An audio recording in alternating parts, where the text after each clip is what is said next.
रविवार को जॉर्डन स्थित अमेरिका के 20 सैनिक ठिकानों पर हमला किया। ईरान के इस हमले में 2 सैनिक मारे गए, 1 लापता हो गया। अब ईरान ने दावा किया है कि इसकी खुफिया जानकारी उसे जॉर्डन से मिली है। नमस्कार, मैं हूं आपके साथ ममता तिवारी और आप देख रहे हैं न्यूज़ 18 का डिजिटल प्लेटफॉर्म। ईरान और अमेरिका की लड़ाई में नया मोड़ आया है। ईरान की इस्लामिक रिवोल्यूशनरी गार्ड का दावा है कि अमेरिकी ठिकाने पर हमला करने में जॉर्डन की पुलिस ने तेहरान की मदद की। रविवार 19 जुलाई को ईरान की सेना ने जॉर्डन में अमेरिका के कम से कम 20 ठिकानों पर हमला किया। इस हमले में अमेरिका को काफी नुकसान पहुंचा है। ईरान के हमले में जॉर्डन में स्थित अमेरिका का रसद संयंत्र पूरी तरह से तबाह हो गया है। तेहरान के दावे के मुताबिक जॉर्डन की सेना ने इस्लामिक रिवोल्यूशनरी गार्ड को अमेरिकी ठिकानों के बारे में खुफिया जानकारी दी। खुफिया जानकारी मिलने के बाद ईरान ने ड्रोन से इन ठिकानों पर ताबड़तोड़ हमला किया। हमले का वीडियो सोशल मीडिया पर तेजी से वायरल हो रहा। वॉल स्ट्रीट जर्नल के मुताबिक जॉर्डन में जिस तरीके से ईरान ने अमेरिकी सैन्य ठिकानों पर सटीक हमला किया है, उससे अमेरिका हैरान है। अमेरिका को लग रहा था कि चीन की खुफिया रिपोर्ट के आधार पर यह हमला किया गया है, लेकिन अब इस्लामिक रिवोल्यूशनरी गार्ड के बयान ने जांच की दशा बदल कर रख दी है। हालांकि जॉर्डन की सेना ने इसको लेकर कोई टिप्पणी नहीं की। रिपोर्ट के मुताबिक जॉर्डन की तरफ से ईरान को अल अजराक वायु सेना अड्डे के बारे में जानकारी दी गई। यहीं पर अमेरिका ने अपना सैन्य ठिकाना बना रखा था। जॉर्डन पर ईरान के हमले में 2 सैनिक के मरने की खबर है, वहीं 1 लापता भी है। अमेरिका ने इसको लेकर कुछ नहीं कहा है। इससे पहले ईरान के हमले में अमेरिका के 1 सैनिक इराक में मारे गए हैं।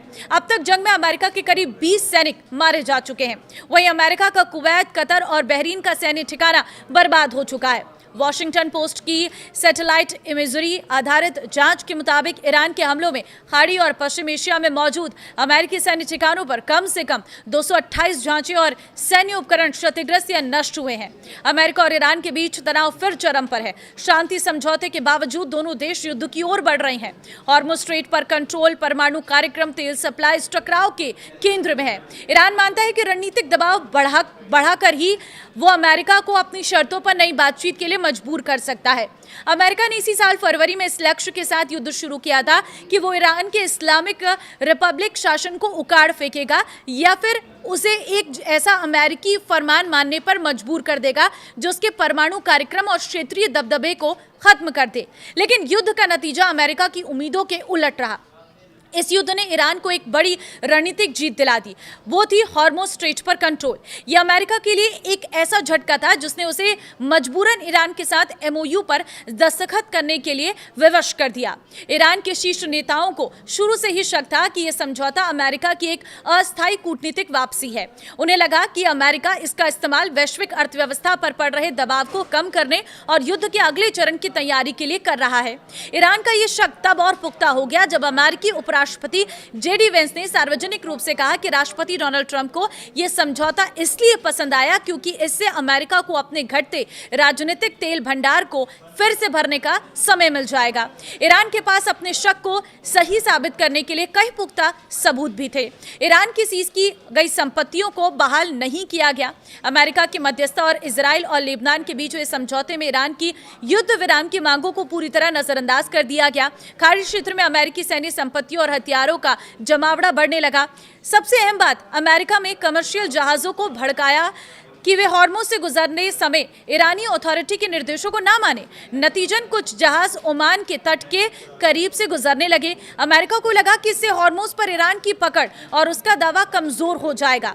ईरान का सबसे बड़ा ब्रह्मास्त्र हॉर्मुज़ अमेरिका के इन कदमों ईरान की बढ़त कमजोर करने की कोशिश की। ईरान के मौजूदा शासकों का मानना है कि अगर वे शांत बैठे रहे तो अमेरिका उन पर दबाव और बढ़ाएगा।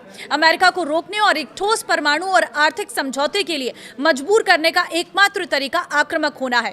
ईरान हॉर्मुज़ स्ट्रेट पर अपने कंट्रोल से किसी भी कीमत पर समझौता नहीं कर सकता क्योंकि यही भविष्य की किसी भी बातचीत में उसकी सबसे बड़ी ताकत है। अमेरिका का पलटवार पिछले हफ्ते पूर्व सुप्रीम लीडर अली खामेनी के जनाजे में उमड़ी भारी भीड़ ने तो ईरानी नेतृत्व को यह विश्वास दिला दिया है कि देश की जनता हॉर्मुज़ के मुद्दे पर उनकी आक्रामक रुख के साथ खड़ी है। हॉर्मुज़ अब ईरान में एक राष्ट्रवादी मुद्दा बन चुका है।